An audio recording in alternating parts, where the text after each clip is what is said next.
In case you don't know me, my name is Bruce Williams, and along with my wife Robin, we lead the North Ministry up here, and we've been in Orange County since 1993, so a long time. We have 3 children and 8 grandchildren, so that we believe in being fruitful and multiplying, and it's a good thing. It's not a bad thing. You know, we have been involved in a particular series of lessons over the past several weeks. I began an introduction to what is called a New Heart series. A New Heart series. Did anybody in here see a need for a new heart? Raise your hand if you need a new heart. Well, good. You're at the right place, because that's what we're going to talk about today. Is how do I get a new heart? You know, we talked about heart blockages. What are the things that get in the way of blocking our heart? Marcel has done a great job within the last couple of weeks, and I appreciate Marcel filling in for me. I was not able to be here 2 weeks ago because we were in Korea and in Mongolia speaking to the churches there. And it was great being there. Thank you for your prayers for our safe travels. It was awesome to be there. Very inspiring, very encouraging. The church in Korea is so united. They had over 900 people in attendance to this conference in Pyeongchang, where the Olympics took place, I believe, last year, the Winter Olympics. So it was really cool to be up in the mountains. Most of the time when I go to Korea, I just go into the city of Seoul, and quite honestly, there's not a lot to see there, except huge high-rises everywhere. But out in the mountains, it was really, really beautiful and very inspiring. I appreciate Marcel doing such a powerful job on preaching 2 heart blockages. Anybody remember what they were? Anger. All right, anger was the one 2 weeks ago. All right, and the first one was what? Guilt. And he talked about how do you deal when you've got guilt in your heart. You know, guilt says, I owe you. Anger says, you owe me. The one that we're going to talk about today, because we're going to be talking about a total of 4. The third one today that we're going to be talking about is, I meant to mention this proverb that all of our series is going from: above all else, guard your heart, for everything you do flows from it. And we know that, right? Well, we're going to be talking about greed here. And what does greed say? Greed says, I owe me. I owe me. Greedy people believe that they deserve every good thing that comes their way. If it comes my way, it is for moi. It is for me. They also believe that they deserve every good thing that could possibly come their way. In fact, we go so far as to say, what's mine is mine because I've earned it. And I've got a lot more coming in the future. And so consequently, it's hard to get a greedy person to part with their money or their stuff. Why is that? Why do you think that is? Well, greed is a very different problem, blockage from the other 3 blockages of the heart. Greed has a way of disguising itself. It doesn't wear the big red letters of greed on it. It hides behind other things that we say, other excuses we make, other stories that we tell. In fact, you may already be thinking to yourself, Oh, I'm glad he's talking about this today. I don't struggle with greed. How many of you felt that? You don't really struggle with greed. Do you think that? You're afraid to raise your hand, but that's what you're thinking. I know. Greed is not something that I ever believed, that I was even ever tempted with, much less guilty of. I didn't grow up in a wealthy family. Even at Christmas, the first bike that I was given was a used bike. Robin and I, through the years, we've lived a comfortable life, but not an extravagant one. But as I have studied deeper the meaning of greed, I have come to realize that greed has nothing to do with how much money you have or don't have. Greed knows no socioeconomic boundaries. You can be greedy and poor. And you can be greedy and rich. Greed is not a financial issue. It is a heart issue. And we're going to talk about this today. And I want to just say this at the beginning. I preached a lot of sermons in my day. And I've written a lot of sermons in my day. But I'd have to admit that preparing for this message has been incredibly convicting and challenging. Because I'm of the conviction that I'm just as responsible to obey what I preach. And one of the things I'm learning is how greed hides itself behind other things. And here's what I've learned. I've learned that greed is so hard to see. It hides behind several virtues like, I'm a saver. Anybody say that? You know, I believe in saving my money. And saving is a good thing, right? It is a good thing, right? Or it comes out, I'm a planner. I like to plan really far in ahead. And you got to admit what? Planning is a good thing, isn't it? And some of the rest of you, as you start into your 40s, you start thinking about retirement, right? And so you say, I'm planning on retirement. And we do need to plan somewhat for retirement, right? The truth is, I've never met a person who voluntarily just came out with, you know what, I have a big problem with greed. That's true. Is it hard for you to give your money away? Yeah. Then you have a problem with greed. Are you quick to make excuses to why you can't give? You have a problem with greed. Are there always strings attached to your gifts?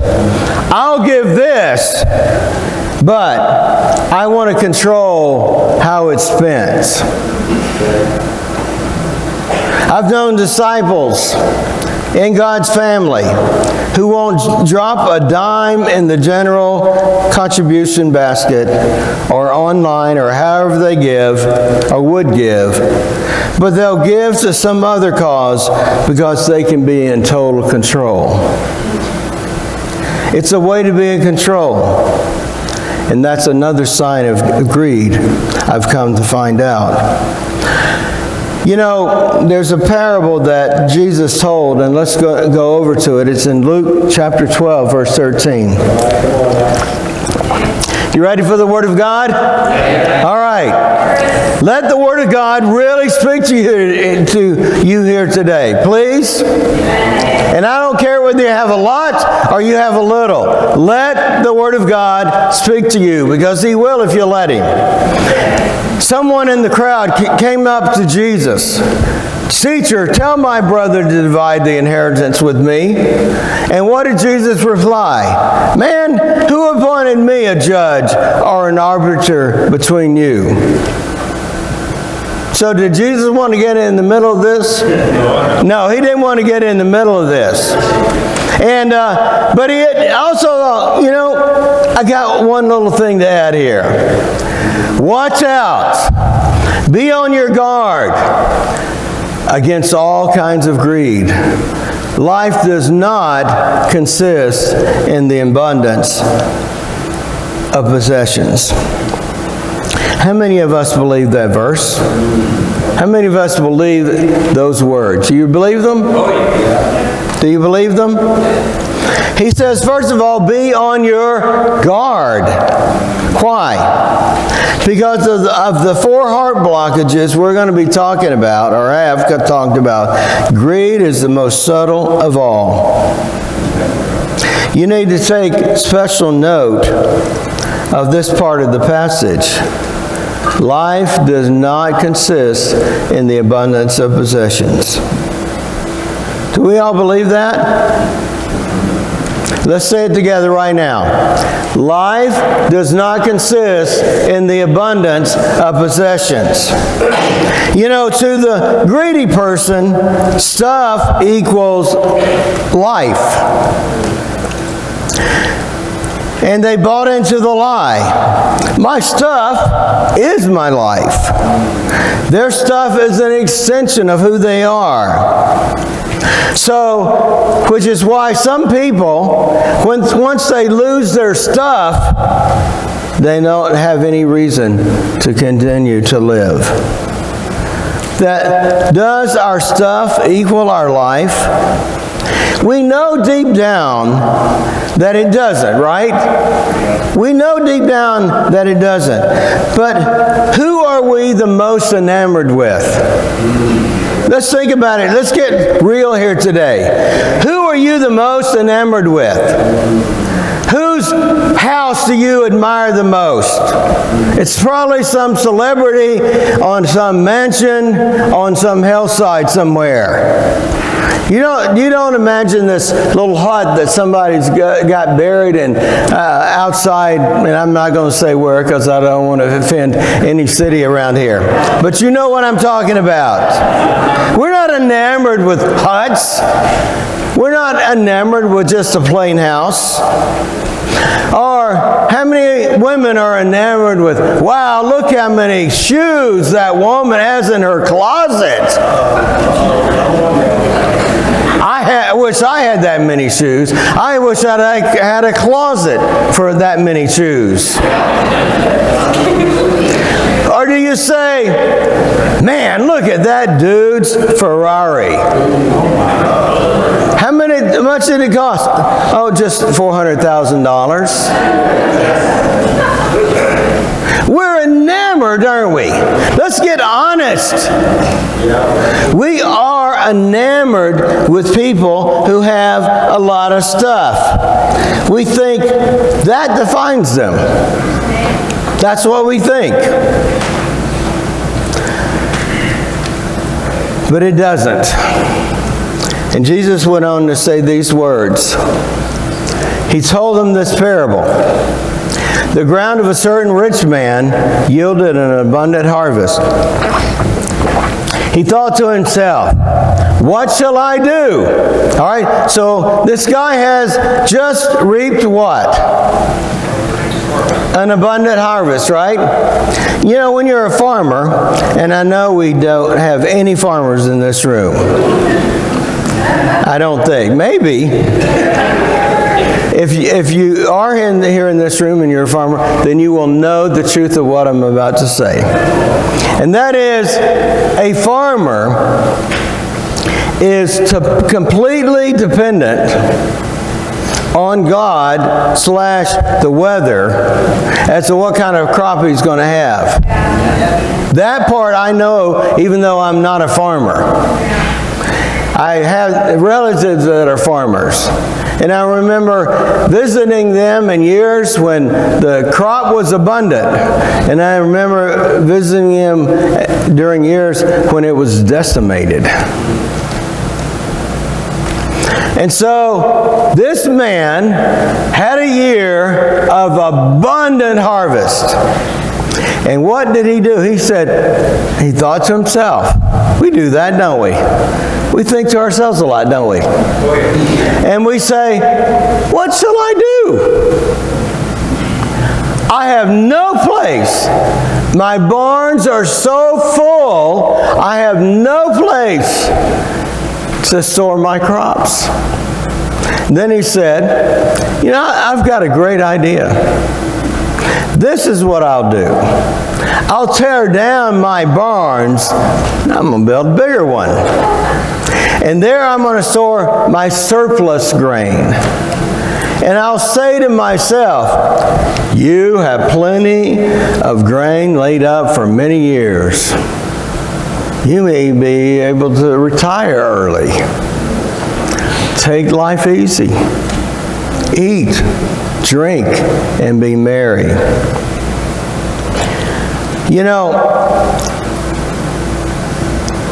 Let's go on to read the finest part of this. What did God have to say to this dude? What did he say to him? He said, but God said to him, you fool, this very night your life will be demanded from you. Then who will get what you have prepared for yourself? This is how it will be with whoever stores up things for themselves, but is not rich toward God. Let me ask you a question. Why are some people greedy? And I want you to answer it. I want a few people to answer it. Why are some people greedy? Let's hypothesize, even though none of us are greedy. Let's think about this for a moment. Why are some people greedy? All right? Maybe because as they get older, they're afraid that they won't have enough to sustain themselves. Okay, all right. Maybe as they get older, they're afraid, I won't have enough to take care of myself, and I don't want to be a burden to my kids or someone else. What else? Maybe they're insecure, they're afraid that they might look a certain way in front of people, or they have this, or they don't.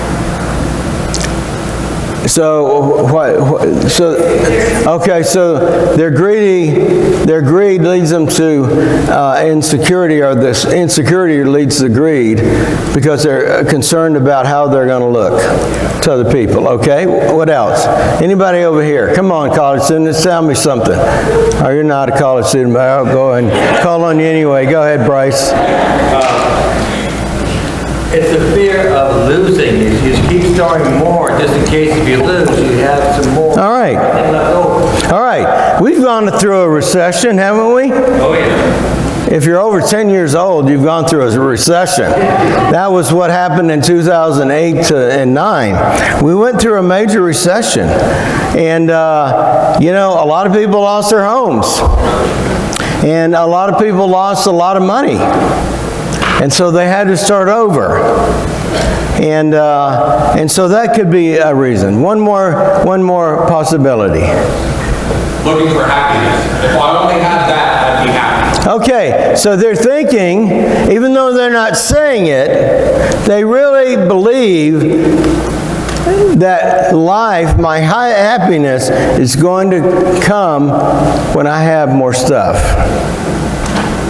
Does really more stuff equal happiness? How many unhappy people do you know personally who have a lot more maybe than you do, but they're not happy?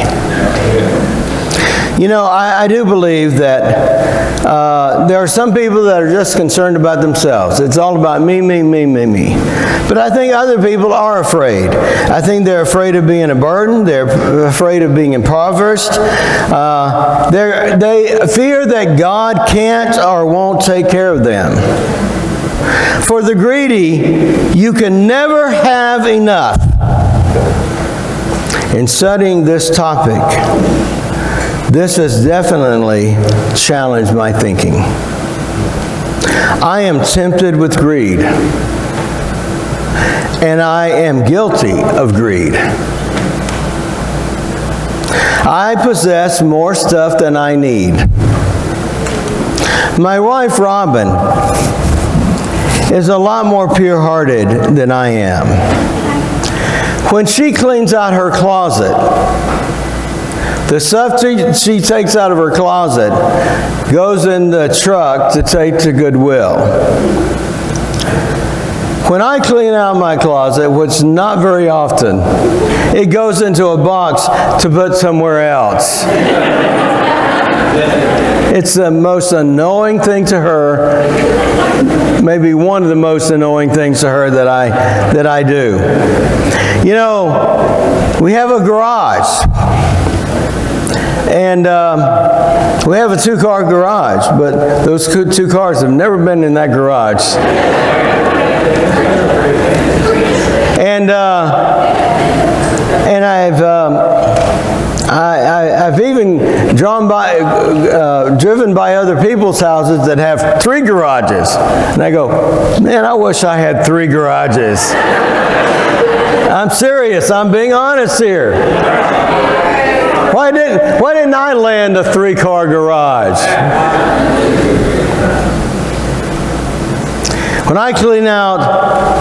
When Robin cleans out her part of the garage, it too is loaded in the truck going to Goodwill. When I clean out my part of the garage, it just gets repositioned somewhere else. That's the truth. You know, it's the old, well, what if syndrome. And I have had a few times when I threw something out and, oh, doggone it, the next week I needed it. I go, you see there, I may need it sometime. Are you with me there? The truth of the matter is, I'm greedy. I have more stuff than I need. You know, in this study, I've come to the conviction we have to confront greed. And I think we've got to ask several questions here. And let me just say this about this parable before I move on. What began this whole series of verses? It was a man coming to Jesus and saying, make my brother divide his inheritance with me. What is inheritance? Is it money you've earned? No, it's not money you've earned. You haven't earned it. But you think you deserve it because you're in the fam. But I'll tell you, I've seen families torn apart after the death of their parents. I know of a family right now. The siblings are not speaking to each other and haven't spoken to each other for about 8 years over a few $1,000s they think they should have been able to have. That's sad, isn't it? People's true colors come out when money is on the line. So what do we need to do to conquer greed? Are you ready to answer that question? By the way, you'll never see a U-Haul truck behind a hearse.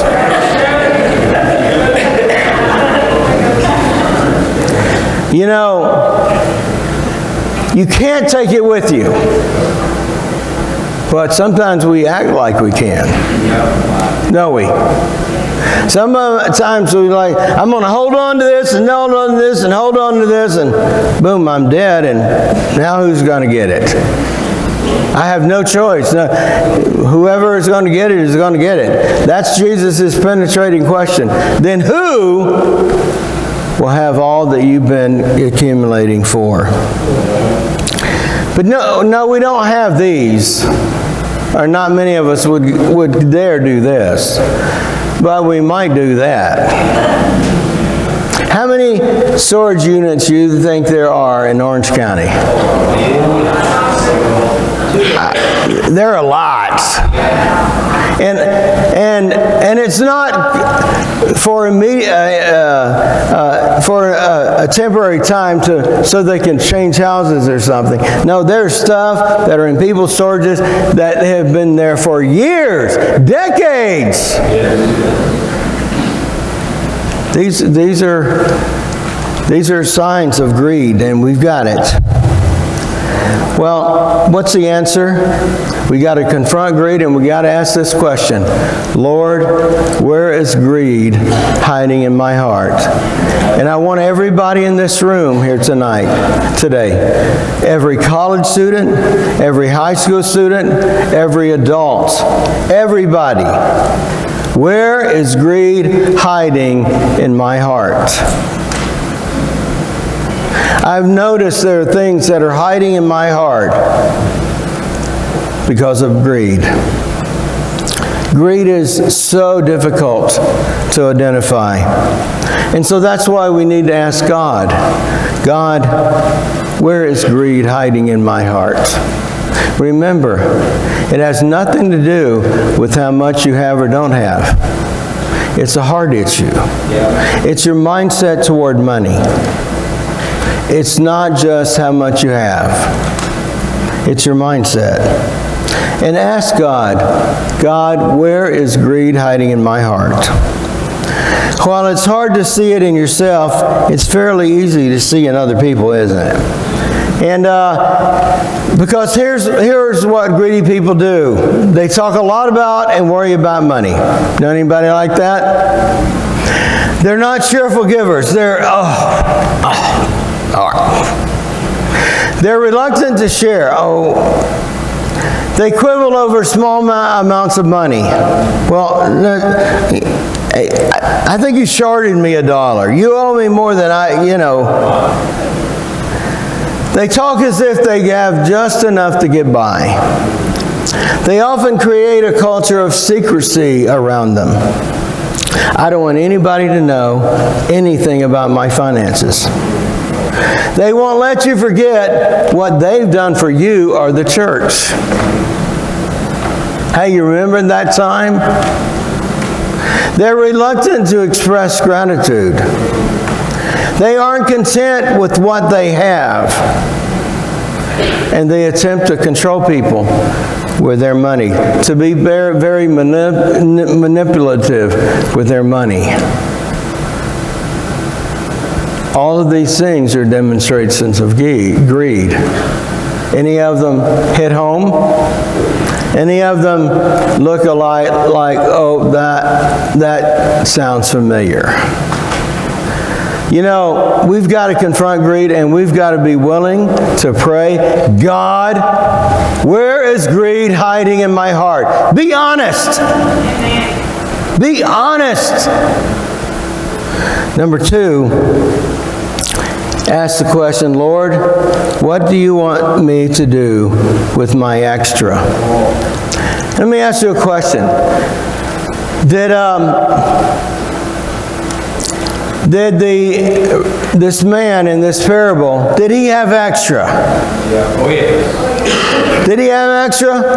Yeah, he had extra, didn't he? But did he ask this question, Lord, what do you want me to do with my extra? Did he ask that question? I want us all to say these words together. Lord, what do you want me to do with my extra? Let's try one more time. Lord, what do you want me to do with my extra? Now some of us I know are thinking, I don't have any extra. You know, I know that's the way it works, right? No extra. Compared to the rest of the world, what do you think? Take yourself out of Orange County.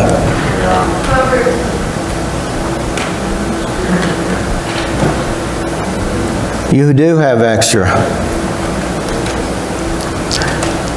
But that's not how greedy people think. Greedy people don't think, Lord, what do you want me to do with my extra? Greedy people don't think like that, and honestly, I don't think like that. I can always come up with something to do with my extra. Can't you? I've always wanted this. Now I can get it. I generally assume that if I get something, it's meant for me. That's why I get it. But that's what this guy did. He had so much extra, he thought, well, the answer is to build a bigger barn. Shouldn't he have at least asked the question, Lord, what do you want me to do with my extra? And what do we use extra for? I'm going to just open it up. What do we use when we get a little bit extra? What do we use it for? Ourselves. Okay, ourselves. Be more specific. Something fun. Something fun. I deserve to kind of go at it a little bit. Yeah. Put it in savings. Put it in savings. So put it in savings. Hey, isn't savings a good thing? What else? Casino. Okay. Thank you for being real, Pride. I appreciate that. Are you just making observations about others, right? I know. What else do? We eat out. I deserve to go to this place I've wanted always to go to. A new barbecue. What? A new barbecue. A new barbecue. You know, when we got extra, we have no problem thinking, what can I do with this extra?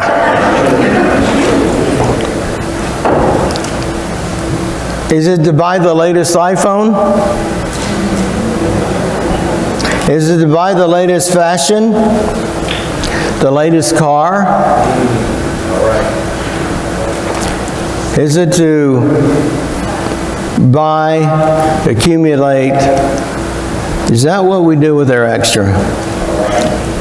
You know, and I really want the college students here to get this. You can be just as guilty of greed right now as another person at a different stage in their lives. So that's number 2. What do you want me to do with my extra? The third thing we need to be thinking is, Lord, why do I have so much? Have you ever asked yourself that question? I'll be honest with you, I have never in my life asked myself that question. You know why? Because I don't think I have so much. Isn't that right? I don't think that way. I go, I have enough. But, okay, is that really a generous heart? I have enough. Well, number 1, we do need to be gracious and grateful for what we do have. We live in a part of the world that millions and billions would do anything to come to. To have what we have. I'm talking about the average Joe in this room. For a year, they'd do anything if they could just have it for a year. I think we've got to really exercise our minds to where we really think about how blessed we are by God. You know, why do you have so much? Some people may say, well, perhaps it's in order for me to ensure that my children have everything they need. And my answer to that is, no, that's probably not why. That's not what the Lord would say you have so much for. So you can spoil your children. So that you can give them money that they didn't earn. How many children have been ruined by inheritances? Secondly, you may say, well, I have so much, maybe God, because He doesn't want me to worry. So that's why I have so much. You know how that gets twisted? I've got a clue for you. The more you possess, the more you have to worry about. So if you're thinking, wow, getting more will help me not worry so much. No, it'll be just the opposite. You'll have more to worry about. Peace is a fruit of the Spirit.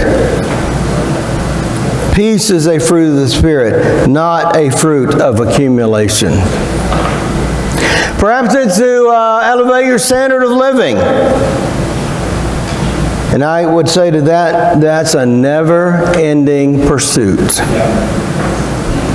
Well, does the Bible say anything about why do I have so much? Let's look at it. Matthew 5:42.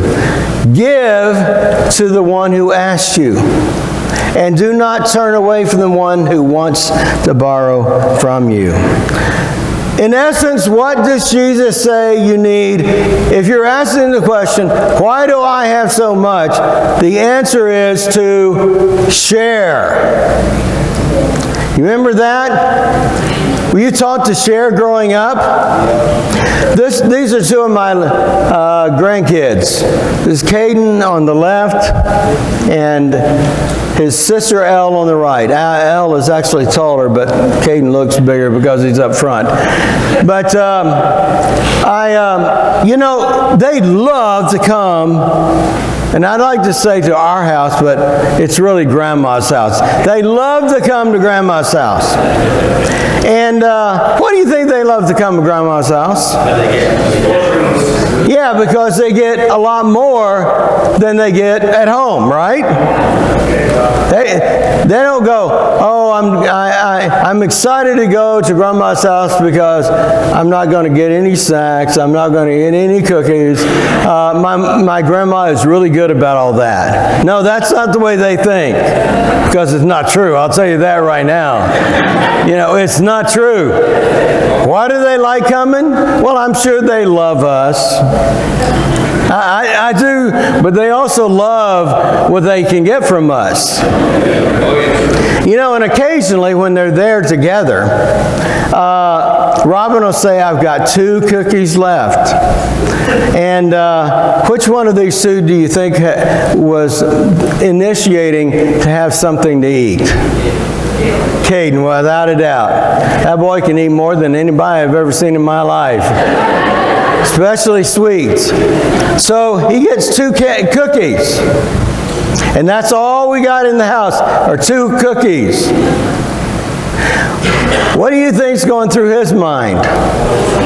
Well, what you would like for him to be thinking about is what?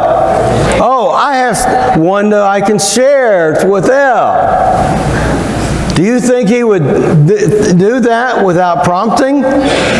Probably not. He would probably shove those 2 cookies in his mouth as quickly as he can, because there would be nothing left to share.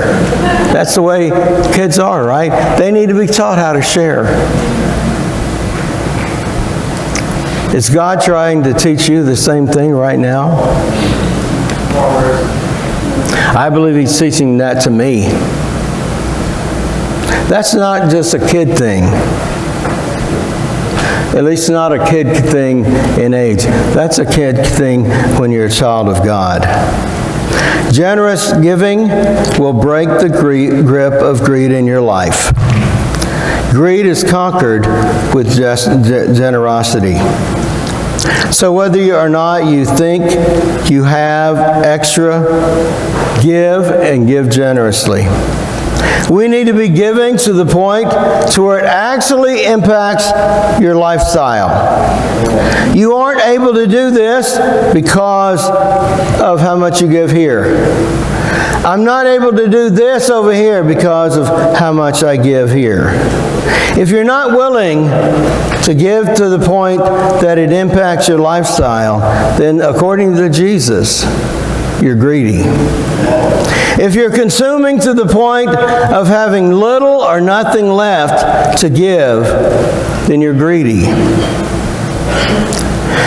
people say, oh, well, my heart really goes out to those people in the Bahamas. Oh, my heart really goes out to those people that endured that storm or that earthquake or that tragedy. But you know, I don't give because I'm afraid I won't have enough. So is it fair to say you're greedy? It is, because greed is not a feeling. It's a refusal to act.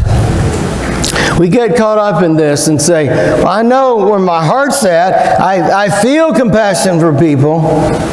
But in God's eyes, if you're not acting, if you're not doing something, then you're just deceiving yourself. What do I do? Just as these kids have to be taught to share, we need to be taught to share.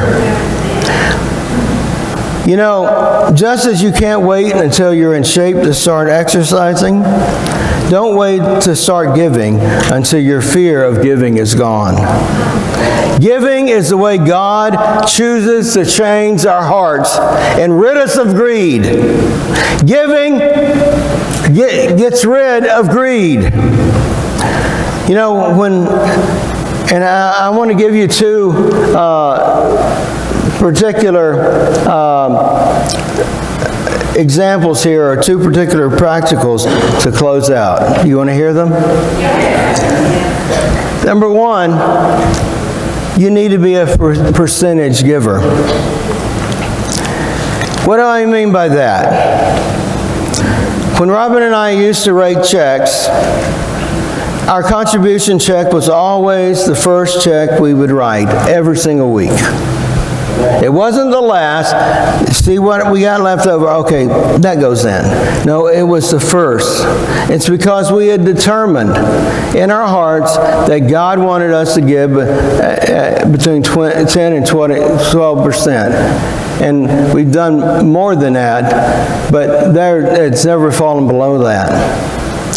Because we had the conviction that a person who gives that much is sacrificing something. They're sacrificing something about their way of life. That's a lot of money.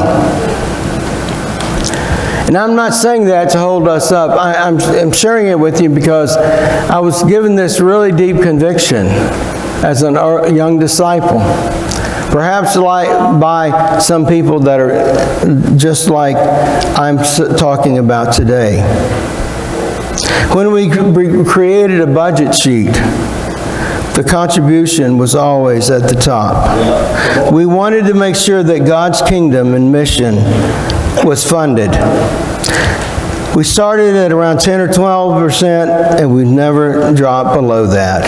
I want to challenge college students to do that. You can do that right now. You may already be, and if you are, praise God. And then continue to do that throughout your life. We did it even paying our own way through college. Because that's what God does. You give, and He keeps giving back to you. I know brothers and sisters who give 12, 15, 20% of their income to the advancement of God's church. You know, when you're giving in the 10 to 12% range, you're having an impact on your lifestyle. You say, well, I haven't been giving anything, or I've only been giving 1%. How can I possibly get up to 10 or 12 all of a sudden? Well, maybe you can't. Maybe you've got to start smaller. With the end goal, I want to give at least this much by this time, and fix the time that you want to get it there. So really have the mentality. I want to be a generous giver, and it starts through percentage giving. The other way you can conquer greed with generosity is with spontaneous giving. You know, today, we just had a spontaneous contribution, didn't we? Anybody remember what Marcel said it was for? The people where? In the Bahamas. You may not have that in your budget anywhere. And so you hear about the need and you go, I want to help that need. There are other times where somebody may be in need of extra. You're extra. We need to have the mindset, I want to be moved by the Spirit so that I'm going to be both a percentage giver and a spontaneous giver. Brothers and sisters, here's the thing. We need to ask these two questions. Number one, Lord, where is greed hiding in my heart? I want to give you an action step this week. Where is greed hiding in my heart? I've identified where it's hiding in my heart, and I'm going to take action. But I have to ask God that. He may have other places that He wants me to see. And number two, begin this week with developing these two habits of generosity: percentage giving and spontaneous giving. Brothers and sisters, let's conquer. Let's conquer the art blockage of greed. Thank you very much.